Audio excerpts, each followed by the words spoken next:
Alpha Games, a Whale FM streaming series partnership with blockchain gaming and gaming in general powerhouse Gala Games. We will be sharing alpha, giving exclusive access, giveaways, first looks, direct interaction with the leadership and development teams as they continue to flesh out their amazing games and universes. Today, we're joined by Jason Bitbender Brink and Michael McCarthy from Gala Games to talk about Mirandus, the epic fantasy RPG set in a massive world ruled by 5 player monarchs. Gentlemen, thank you so much for joining us today. Thank you so much for having us. And please forgive the noise and random honking and all of that sort of stuff. I am currently at NFT NYC, and I'm out here on the street. So bringing it to the Gala and Whale communities from the street. Literally straight from the streets. I love it. Jason, Yeah. how's the reception been? How's the fanfare for you guys down there at NFT NYC? It's been pretty good. I've had a lot of fun. I've met some really, really cool people. I've been in random selfies. I was on a call the other day, just sitting here, and some dude came up and took a selfie with me and then just wandered away. I'm still waiting for that to show up on Twitter. Nice. It's been a lot of fun. It's been a lot of fun. I did like when you first popped into this stream and you had the mask on. You literally looked like one of these cool generative profile pics where people are just dystopian and looking awesome. It's very dystopian. They're pretty serious about the mask stuff over here. So yes, not that you don't look awesome without the mask, but it just added a little more intimidation for sure. The mask causes problems with the beard. I'm going to be honest, because you probably don't know this, but one of the reasons that I started shaving my head is so that I could show up on video without that green halo that you get with you when you do like green screen with fuzzy blonde hair, and you don't end up with the weird line across your hair where the headphones have been cutting into it. And so now I have the exact opposite problem on the other side of my head with the beard and the mask. So, but I'm gonna go ahead and keep the beard this time. Yeah, I did not know about that. Yeah. I appreciate your green screen commitment, Jace. I try, man. I try. The nice thing is the beard also covers excess chins. So I've got that going for me, which is nice. Yeah, that's I've been bearded for years now, but I was involved in weightlifting and I was cutting, bulking or whatever. And when I realized I couldn't see my jawline anymore, I said, let me throw this beard on. Put this beard on. Let's fix the problem. Exactly. Nobody will know. Nobody will know I'm fat if I have a beard. And probably my face was the only thing that bulked up during that failure of an attempt at weightlifting. Nice. So, gentlemen, let's talk Mirandus for everyone. Yes, Mirandus. Mirandus is a for people kind of new to Mirandus, we are building a fantasy world, a classic medieval fantasy world. And we are going to just let people live in it. So we're trying to simulate that. What would it feel like if you could snap your fingers and be kind of in a Lord of the Rings or a D&D town? Development's moving along awesome. We're very excited about it. I love the team so much. It's really coming together. We're going to have new builds for everyone to play at Galaverse, which is in December. So December 9th or 10th, we'll have a new build for everyone to play at Galaverse, and also anywhere you are in the world, you'll be able to download it and check it out. So as long as you have an exemplar, you'll be able to play our progress. One of the things that's been very important to us is to just bring the community along with us as we're developing the game. So we try not to just hold something until it's perfect. We just kind of show people and talk to people about the difficulty and the glory that is trying to make a game. So, we'll have some cool work in progress thoughts, and we like to, and demos. And today we are going to make, I think, a pretty significant announcement. We've been going deep on a particular design and thought we would make the announcement here with you guys. So would you call that alpha? Would that be called alpha, this sort of announcement, release of new information? Some hot alpha right off the presses? I would, yeah. Very good. Yeah. Yes, you would. Yes, you would. Yes, That was a trick question. Hot alpha announcements. I mean, I don't know. With that kind of tease, I don't know if we should talk more about Mirandus and ground Yeah, people. we got to talk about other stuff. Let's save let that. people be hungry. Right. So let me help ground people that may be getting exposure to Mirandus for the first time right now. It looks like, more of a traditional RPG, or is MMO RPG, is that kind of the framework for what this is, and a lot of PvE adventuring. It looks like there's a lot of choice given to the players as well. Is this kind of a hybrid open world questing on the rails? Give us a little bit of a breakdown on what exactly Mirandus is. Definitely more of an open world. We're not building cities within Mirandus. The players are going to be locating their deeds and towns throughout the world as they continue to explore it. Players own buildings where they can create crafts, and all of this is on chain. They own those items, and as they're crafting things and things are changing hands within the games, those are also items that they own that are on chain. So we're kind of dedicating ourselves to creating an adventure. We're not going to give everyone a map, tell you what all the zones are, and here's all the creatures. We're going to open up this world. Everyone kind of starts at the same point, and it's up to you and your friends to choose a path and adventure out and kind of unlock its secrets and explore. This is I'd say a key tenet of this is bringing adventure back.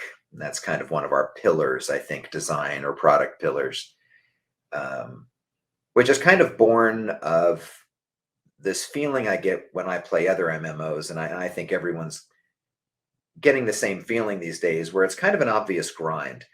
There's really nothing at stake. And when you see a high level player, it doesn't necessarily mean they're awesome. It just means they've invested a lot of time. So here we're creating a world that has great risk, and death incurs some pretty serious penalties. So if you see a high level player, somebody who's very high level, and they're wearing cool magic gear and they have gone deep into the world of Mirandus, it's possible that you know their name already before they walked into the tavern. So we're trying to, if the world is hard and it's a true adventure, there has to be, that risk there. And if that risk is there, then you're kind of setting the stage for heroes to emerge.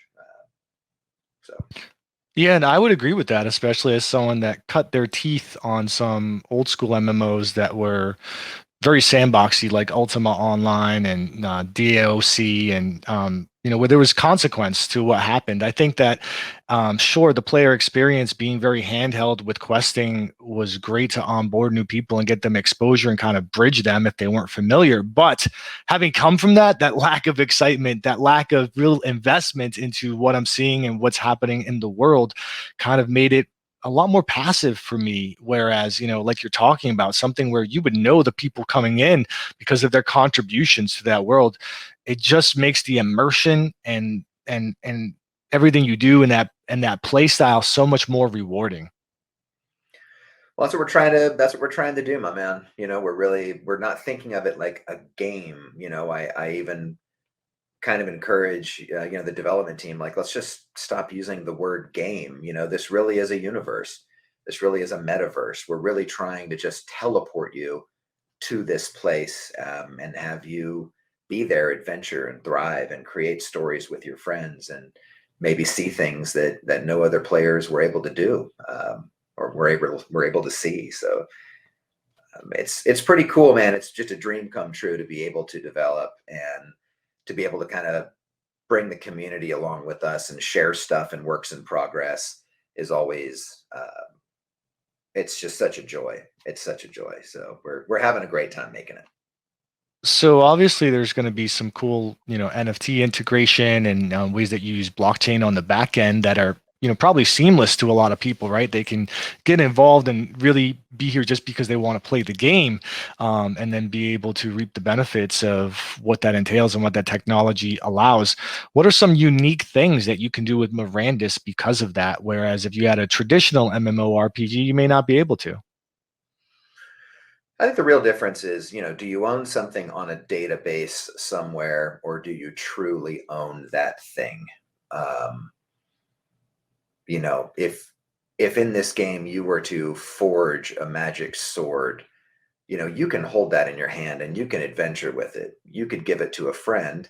And if you wanted to take that item out onto the secondary market, we can't stop you from doing that because we're building a decentralized network and it's yours. You just own it on chain and we don't control its fate. So, I'd say the fundamental difference is, we're just trying to empower players to shape the world, shape the economy, and truly own the things that they're working really hard to collect or craft. And what they do with them is their business. Right. And you mentioned, real consequence to what happens in this world, which I'm an advocate for. I think that it gives weight and it definitely helps that experience give you that adrenaline rush. And when it's meaningful, when something happens, whether that's a success, a victory, or death, or whatever it is, can you talk more about that consequence and what really gives weight to the things that you do beyond ownership? Yeah, we're going to make death have some extreme penalties. So typically in a game, what you're trying to do is just keep someone in the grind as absolutely long as possible. So you die, you instantly respawn 20 yards that way, and you're right back into it. But what we want is we want, again, not to make a game as much as if we teleported back in time and we were standing outside in the forest and the sun was setting, we would be scared if we knew there was evil things lurking in the forest. So why would we be scared inside a game? And it has to be severe penalties about death. You want to keep your character alive. You want to keep moving forward, collecting cool things, crafting cool things. But if you die, you know, there's only one place that you can resurrect and come back to life, and that is the cemetery. And the cemeteries are buildings that the players own, and they'll be putting them in deeds in the world where they think they're necessary. Um, so if you die, your body will eventually reconstitute. You're not locked out of the game forever, but there's a time penalty and there's a sickness that you incur that could cost you, some experience or stats similar to, like EverQuest. So you kind of have this sickness, or you can choose to resurrect immediately at one of the cemeteries by kind of compensating a player that owns that particular cemetery. So if you die, you're going to suffer a sickness and you're going to be locked out of the game for periods of time that will probably start as, very small or practically non-existent. But the more higher up you go in level, the more powerful you become, the harder it will be to resurrect or have your body reconstitute. And all of this, I think, leads in quite well to the announcement that we're going to make today, because it touches that and touches all things. Very cool. You talk about the consequence there. Is player versus player a part of this game in any way? We're going to try to have some arena mechanics, or like maybe the ability at some point for you to maybe establish a war between, like, one citadel hates another citadel or something like that. But as you walk around, the answer is no. There's too much risk out there in the world already with, the evil, and we want this to be player versus the evil and be more of an exploration game. And Ultima Online, if you just let it go wild, it can be a little demoralizing. I mean, hanging out outside of the town and lightning bolt, like, invisibility and lightning bolt to anyone that walks outside the town who just started playing the game, not super fun, and then losing everything that was in your bag because someone took all your stuff. So we're not creating a PvP environment. This is a PvE environment. Yes, that was not good people that would grief, but I would just like to add that when I did play, I was what was called a PKK. So literally, I went out in my Player crew killer of really killers. powerful blues and found these people that were doing this, whether it was from trickery next to the bank and calling guards on whomever, and tried to hunt them down. But the fact Yeah, that, when there's actual consequence, when there's weight to things, like you're talking about what you're putting in your game, you not only have the gameplay, but you grow a culture. You literally you grow something more than just being able to hop in and hop out and have more of a disposable experience. This is something that is a lot more enriched. yeah. So we absolutely.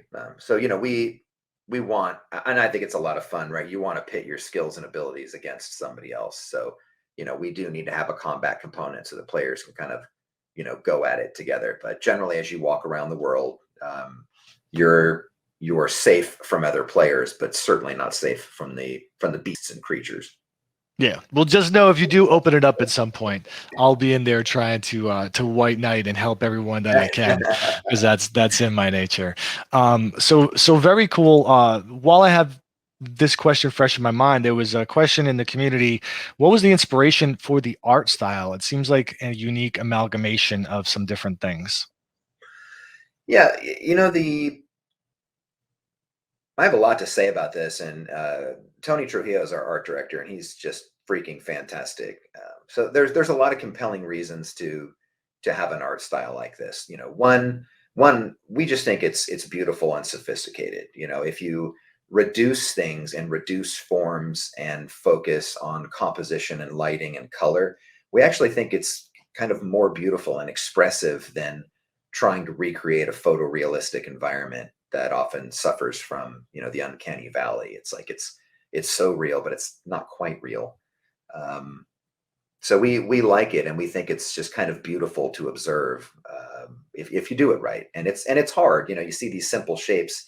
It's not necessarily easy to do that, to reduce something to an expression of what that form can be. So we like it. We think it's beautiful, and if you combine those simple forms and good shape and good color with really excellent lighting, we think it's really cool. We think it's looking good, and so far we've gotten really good feedback from the community that it's a cool, interesting style.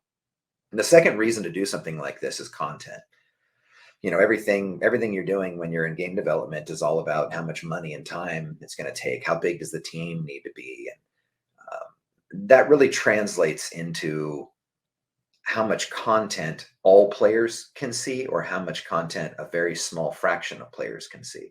So for instance, if it takes 6 to 9 months to make a boss monster, and you had a 10-man team on that, guess what population of your game players need to see that? It's 100%. Everyone who Right. plays is going to need to see that multi-million-dollar monster that was built. And the act of getting that into the game is long. The conversation that led to that is long. How many people it's going to take? How much time? How cool is this? It's a big to do. And what we want to do is just have a faster, you know, a faster cycle between a moment of inspiration or a really cool idea and getting it into the game. And that's really where the fun is. And it's more fun to develop that way. And it's more fun for players, because someone on the team or someone from the community could be like, oh my God, it'd be so cool if this happened or this happened. And we can set people, to do it and get that in the game in a month instead of 6 to 9 months. And now there's a lot of really cool, unique experiences that are constantly popping up in the world, because it just didn't take us that long, as long as it would normally take to make a very complex asset. So we want to keep the team smaller than a 300-400 man team. And we want to be able to get content and cool experiences in for the players as fast as possible. So it kind of works on all fronts. Yeah, and I like that, you make a great point about it being iterative, so you can, take those assets and it's not difficult to, create new, very cool experiences for the users. But likewise, I would say that it walks a good balance of letting you know you're in a game. One thing I am not a fan of. And, there's different opinions on this, but when something tries to be so overly realistic and becomes more of a simulation almost to me than, something that's kind of a game experience where, fun is the focus.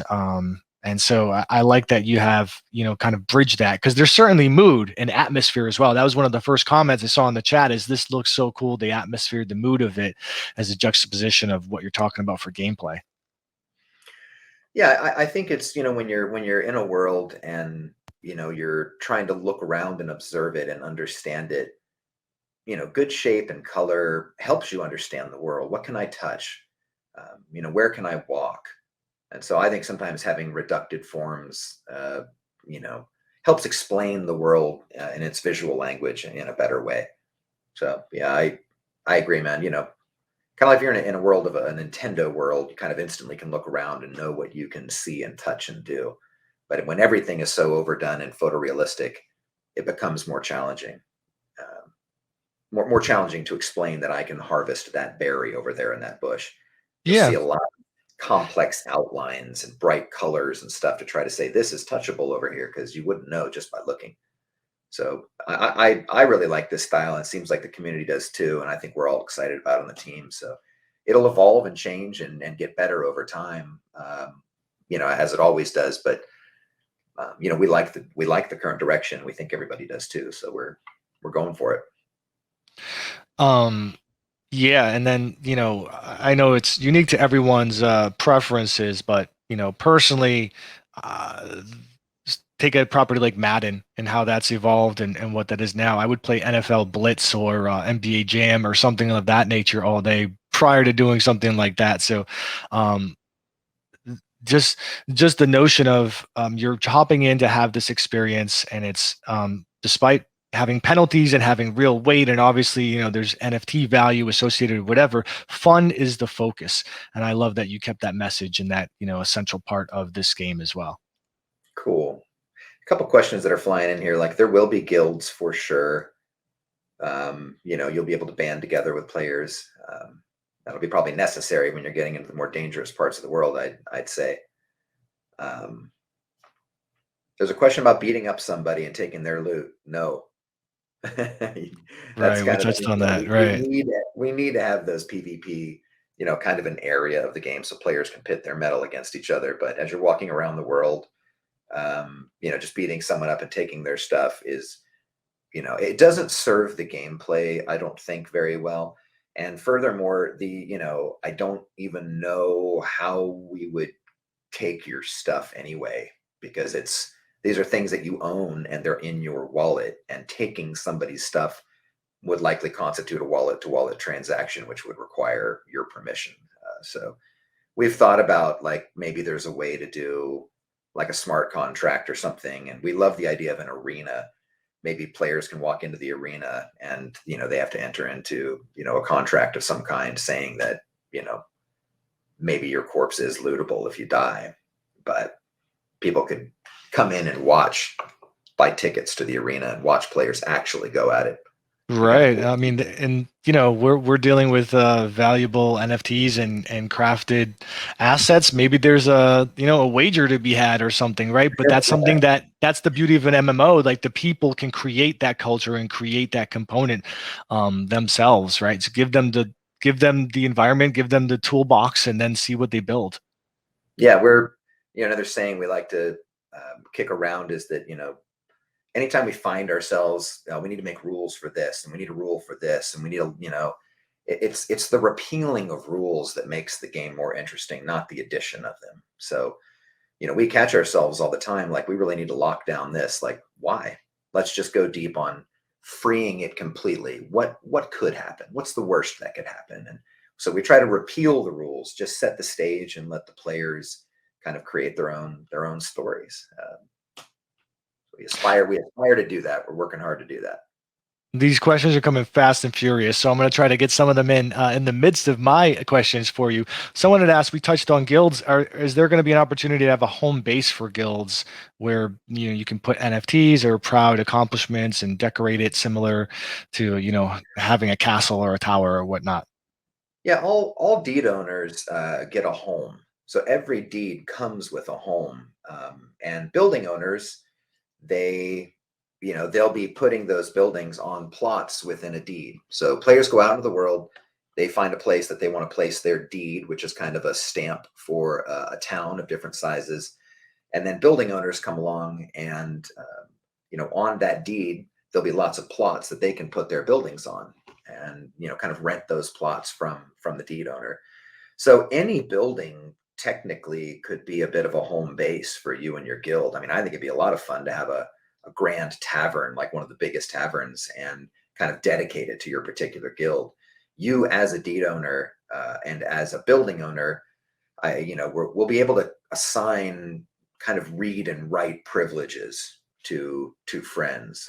We think they need to work that way. So, if you had a tavern and wanted to call that your home base, or if you had a home that that you wanted other players to be able to come into and interact with, you would just give them that right to a key to enter it and use the chests and use the crafting equipment too, I suspect. Right. I hope there's no nefarious actors that would take it and run off, and then we'd have to hunt them down. So it's funny that I talk about these things with some kind of level of joy, right? Like I enjoy that component of having an actual purpose, and I'm not just going out trying to kill mob X or Y. Yeah, I mean, I think because it's a blockchain game and everyone owns stuff that they can control and take to the secondary market, it's a bit of a different world. But in the real world, take game off the table again and say, in the real world, how many people do you give a key to your house? These are trusted people. So, it's going to feel a little bit more like that, I suspect. If you have a lot of really valuable, cool stuff in chests in your home, I wouldn't just be handing out keys to everybody. Yeah, for sure. But inevitably something will happen, and it will be headline and juicy gossip that we will be able to check out, and it'll all be part of the evolution of what you guys do. You touched on plots of land and being able to put up your homes and being able to use them. Can we talk a little bit about the scope of the land, the size? What are some of the different environments and whatnot? So the size of a zone, the world of Mirandus will have all of the typical biomes that I think you'd encounter or want to encounter as a player. As far as the total size of each zone, and we are targeting zones, by the way, it's just far easier to develop that way, and we want a lot of simulations happening within the zones with the creatures. Things can really break if there's no kind of load in between each zones, and that load will be fast, but we like zones. We like zones being distinct, cool areas, and we're trying to lock the total size of each zone, but it's likely going to be somewhere between 1 kilometer square and 3 kilometers square, something in that realm. We don't want to give players a world map. We want this to be a game of exploration, and the world is fogged, and what is out there is going to be unknown until players start discovering it and talking about it. So we like the idea that we're not going to make a website and say, here's the bestiary and here's all the zones, and here's, it's a mystery. It's a bit of a mystery, and it's up to people to share what they want to share with other players, and how they want to organize that information and what they want to share. And I would assume there'll be ways for, say, my friends in this instance, and I'm in the other one, for us to join each other, right, and be able to get into the same It's one world environment. We're targeting one world. Okay. So more like EVE Online. So if I say a zone, I mean all the players are existing in one place at the same time. Okay. Excellent. It's not open world in that you can just start walking that way, and we're dynamically. Right. So there's like a zone gate, right? If I go from this part to the mountainous part, there may be a brief load screen or whatever, maybe not the way you do it, but that in fact is another zone where different things could happen. That's right. Yeah. And speaking of which, all players are existing in Mirandus is what we're targeting. Okay, great. That was one of the questions. If this was instancing, you talk about simulations happening and things happening with the mobs and whatnot. Are there going to be curated events, world events that happen, or things that are scheduled on cycle that the players can take part in? Meaning, hey, But on we're this day, the definitely, trolls are going to descend from the mountains and attack the town, or whatever it will be. oh, definitely. I mean, we're definitely gonna, you know, we definitely want events happening in the game, but I think it's best to create an environment where those kind of events can happen, as opposed to us announcing that in this Right. zone at this time something's going to happen. And what I mean is the trolls might eat wolves, and if the players start killing all the deer, the wolves won't have much to eat, and the wolves might start to descend more on the players because their hunger state is beyond normal. If a troll can't get enough food, he too might get more aggressive, might start wandering further. So we're trying to have our AI be more goal oriented and not know exactly what they're going to be doing. And a really easy way to think of that is, um, a troll wants to be in darkness during the day. And if you set that rule up and define areas in the game that are darkness, you don't know where the troll is in the level. And that's more of an adventure than, oh, over here's this dungeon, and on the left is the troll. Yeah, he mostly just stays there. Sometimes he wanders between these two places. It's more interesting, instead of a spawn point that you always know where everything's at, to have their behaviors driving some a simulation in the world. You never quite know what's going to happen, and you're Right. poking at it, and you're involved in a part of it. So I like the idea that the trolls got really angry and descended down to try to whoop some butt. Um, and I think we'll have succeeded if we can create a behavior system that enables that to be true, as opposed to a canned event that happened one Right. time in this one zone that we announced ahead of time. So Right. And I'll just caveat in saying I do know where the troll exists in my Discord, but you know, on on a game, that's beautiful. Having it dynamic, responsive to what's happening with what the players are doing, and day and night, it could be weather. right. And so what I really wanted to highlight there is, hey, have you guys put a lot of thought, and are you putting a lot of systems in place for variety and really enhancing this experience? And beautifully, you answered it that you did. And I wanted to touch on that because there's a lot of games in general. It doesn't even have to be blockchain game specific. There's a lot of games that are just, hey, let's put the basic framework in place and then let it go. And that's great because the players can create stuff, but adding on that layer to it just brings so much more to the experience. So really excited to hear that you guys are doing that also. Do you want to hear this big juicy announcement? Sure. All Shall I right, this roll is roll the video while you tell it, or no, okay? don't roll the video. And the video is just a little in-game clip, guys. But when you're designing a game, and this is a blockchain game, we really wanted a deep connection here. This is play to earn, and we wanted something that was woven into the very fabric of the game. So we've been noodling and modeling this out for some time, and I want to just kind of walk you through a bit of the story, and a big release, I think, from a design standpoint. So is that cool? Cool with me. It's definitely getting. I'm getting pinged that they want to hear what you have to say for sure. So there's some All right. anticipation for it. um, so a little bit of the backstory and lore has come together, and in the world of Mirandus, there was an old world, and in the old world, there was a great king, and he helped bring the elves and orcs and halflings and humans and dwarves together, and they kind of live in general harmony in the old world.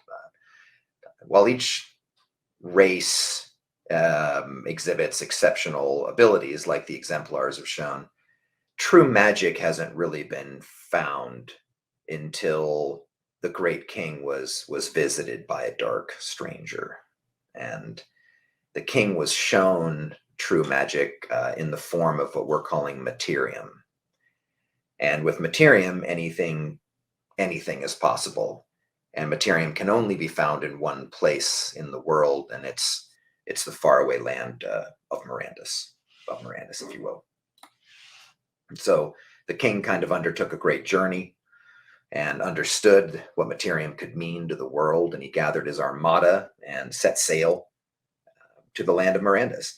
And that king established the Citadel of the Sun, and it is known for its magical beacon that it has atop, as bright as a star, which kind of helps guide adventurers through the storm to the land of Mirandus. And this is at what we're tentatively calling Narrow's Landing, and this is the starting point for all adventurers. This is where you first land in the world of Mirandus. And that king is Brad Robertson from Polyant. And we don't know if he's going to take that. We don't know what he's going to name himself or not. You know, he's going to get a lot of heat if he just calls himself King Brad, I think. But that is his citadel, and it's King Brad if he so chooses. But you know, it's really cool to work with them and start incorporating the Citadel owners, especially into the narrative of the world. So the King of the Citadel of the Sun, you guys are going to be seeing pretty soon, and I think that's really cool. But let's go deeper into what Materium does. And if you die in the world of Mirandus, like I said, you will come back. But if you want to come back magically, without penalty and instantly, that requires Materium. If you want to cast a spell, you know, Materium is magic incarnate. It's like mana. It costs Materium to cast spells. We've always said that spells are not something that everyone's just walking around firing off willy-nilly. You know, casting a spell is a big deal and is very powerful. You know, the world could go dark as a firestorm is summoned. You know, Materium is used in spells and stats, powers. If, you know, you can always upgrade your character and level up, but, you know, eventually if you hit a point where you want to start being superhuman and having stats that are beyond what should be normally accomplished, you know, Materium would need to be infused in you to take it to that next level. Crafting. So if you're crafting something and you're missing ingredients, you're having trouble collecting certain resources, you know, Materium can become all things and can be used to fill in blanks within your craft and help you complete it. If you're crafting something like a magic sword or a wand or a potion that's going to be magical and powerful, then, you know, that's going to require that Materium be woven into the craft. Materium also unlocks other magical things. You know, we really want the world of Mirandus to be physical and have you be able to kind of touch it and believe in it. So if something's magical, that if something's going to teleport or disappear or appear, that's a magical event and would require Materium. But it opens the door for things like item lending. If I were to lend you an item, or you would rent an item from me that's very powerful just for a day or two, you know, you could do that with the power of Materium.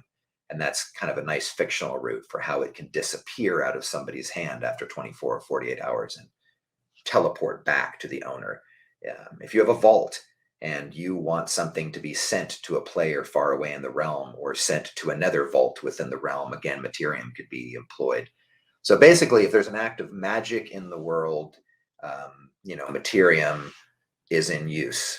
And where is Materium found and how do you get Materium? Well, Materium is just woven throughout the land of Mirandus. So if you kill a monster, you're going to get Materium. There's going to be secret stashes of it dotted throughout the world for players to discover. And the farther you push into the land, obviously the greater the risk, but the greater the reward. You know, it's likely you'll need to have a strong group of adventurers with you know, magical gear and powerful spells if you want to be taking down legendary monsters. But the reward, you know, as well as unique NFTs that could drop of Materium that you would get from those legendary monsters is substantial. And where do you get those supplies? It all feeds back into the economy, right? How do I gear up and make myself able to penetrate deeper into the world of Mirandus? And that really sends you right back into the, you know, the people who are crafting and gathering resources and making the finest of things in the towns and the buildings. And we're actually going to make sure that prior to the game launch that people can have Materium. So there's a new build of Mirandus coming at Galaverse. And if you have an exemplar, you will be able to play the build. And you'll be able to play it anywhere in the world. It's not just at Galaverse. So every single exemplar you own that helps us kind of test and pound on the latest build will be given Materium as a reward to hold until the game is released. And the Materium reward will be relative to the rarity of your exemplar, but it'll be kind of 1-to-1. So anyway, Materium is going to be quite important to the world of Mirandus, to say the least. And everyone who's kind of been with us and supported us and has an exemplar and plays the next build is going to be able to get some of it. And that'll exist in your treasure chest. And if you want to collect it out of your treasure chest, it'll be an ERC20 item. Very interesting. Both from a game implication standpoint and also what you had just mentioned, that it's an ERC token as well. So this has transference value. This could be this could be exchanged outside of the game and brought into the game.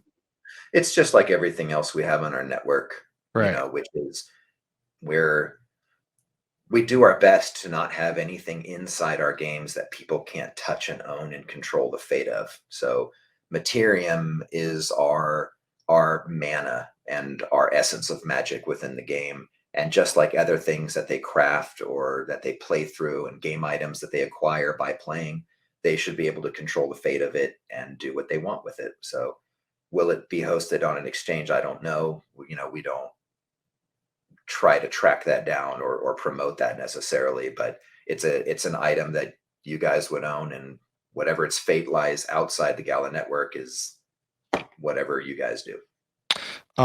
Besides breaking down magical items and hunting, I think you said, right, taking down creatures, is there another way to gather Materium? Is it something that can be crafted in some way, or I don't is think it can it be generated by having certain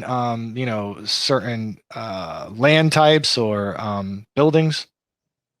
I don't think you're just going to get it by sitting there. You have to engage in the world of Mirandus. But Materium that's discovered in the world or Materium that's acquired from monsters, is largely going to go back to the to the towns, because you're really going to need it and want it to level up and get the coolest, best gear and craft the best things. So I really, I want it to be something that you have to go out and acquire and find. You could probably mine it. That would be possible. But it has to be something that you went out and you acquired it and did, not just something that you would get passively. Okay, so there won't be a way in game to like have a Materium on a vendor or people exchanging between each other with sales. That's them. That's what they decide. So if Okay. there's a shop owner and the shop owner says, I've got this really cool sword. I could really see things like, I want a magic sword, and maybe someone at a forge is like, I can craft you that, but here's things that you'll need to bring me. But if they want to list objects in their store for whatever they'd want to list them for, I feel like that's up to them. And I could see Materium becoming a very valuable thing inside the game for players to be trading back and forth. And we're working on prevising what Materium looks like. You can roll that video if you want. Sure. Yeah, we're doing just a bit of previs and trying to get to what Materium might look like if you were to find it in the forest. This is a particularly beefy chunk of it. If you were to find something like that, it would be a massive moment to celebrate. But the way we're designing it is that Materium kind of has this active state and an inert state. It's something you can hold in a bag. It is something you can trade with friends and hand back and forth. But it's when your mind gets engaged with it, when you impose your will, the Materium kind of is an expression of your will and can become become anything. So it has kind of an inert state and an active state, and this is a kind of a some previs we're doing of its active state if it was there in the forest. Yeah, and then I think you touched on this, but you can break down magic items to harvest the Materium, correct? I think we would need a way. I think players would want a way to if they had an item that had been crafted and used certain resources or Materium, that it could be broken down.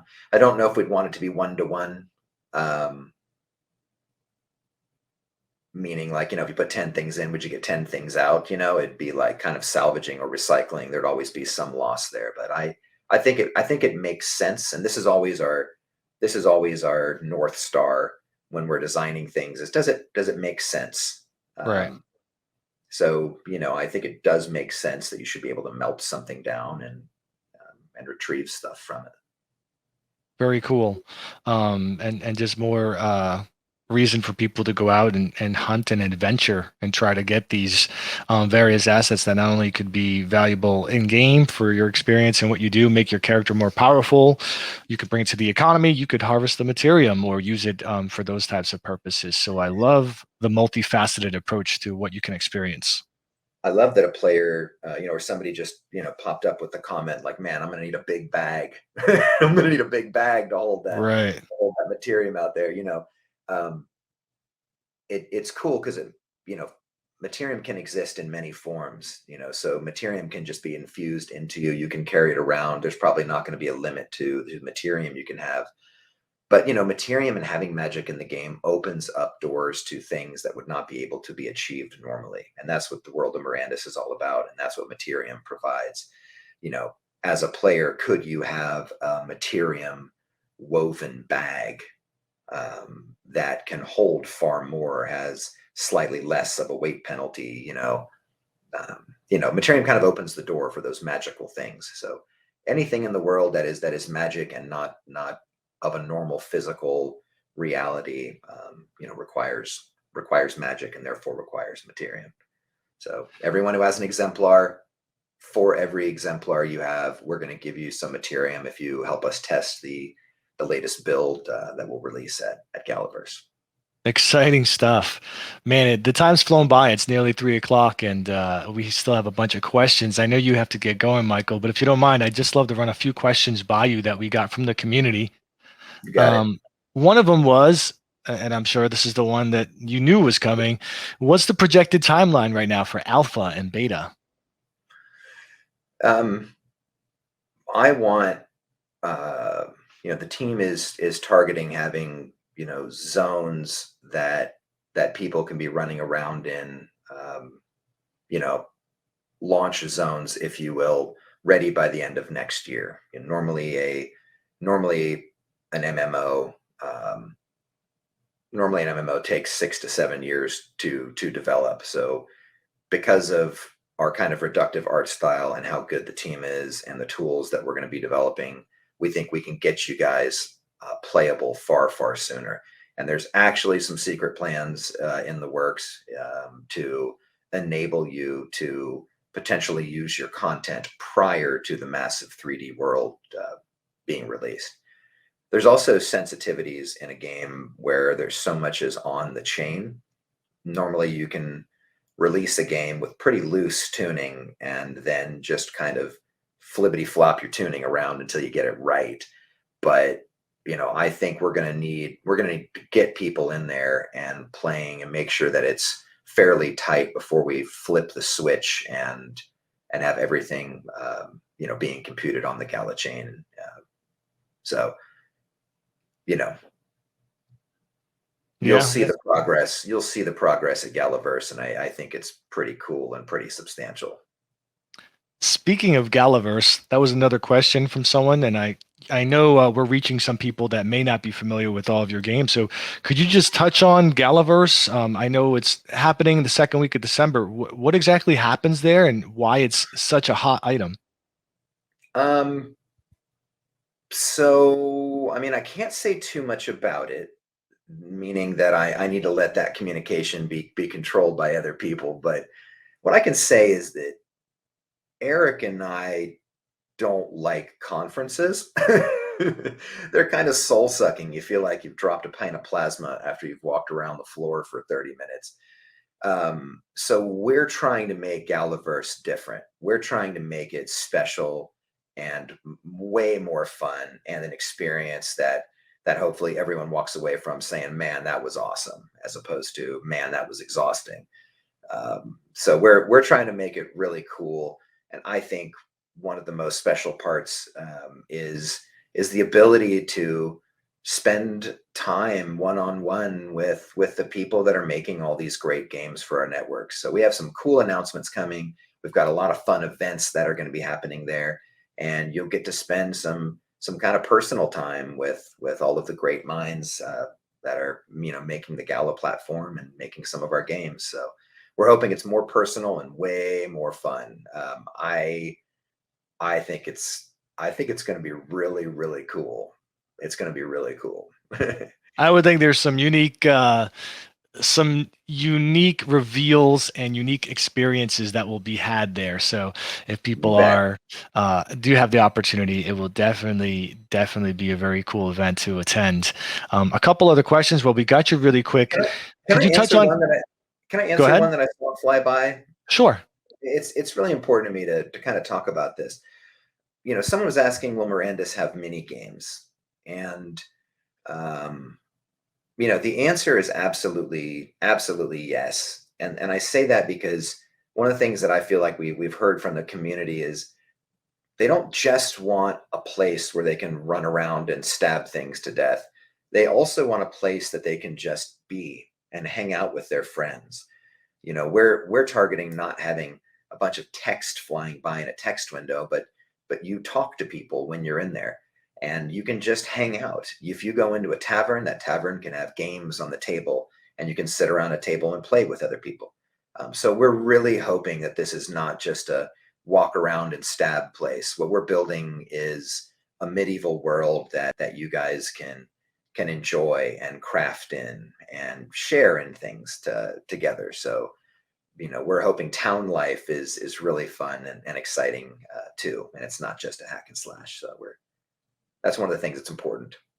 Speaking of quality of life, someone had asked, are there any new news on mounts and horses? We are going to have them.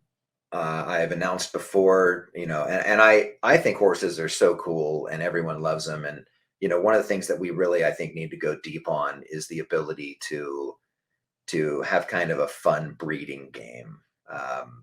They're not trivial to design, but I think players with stables are going to want that. I think horses are the way to get around in Mirandus quickly.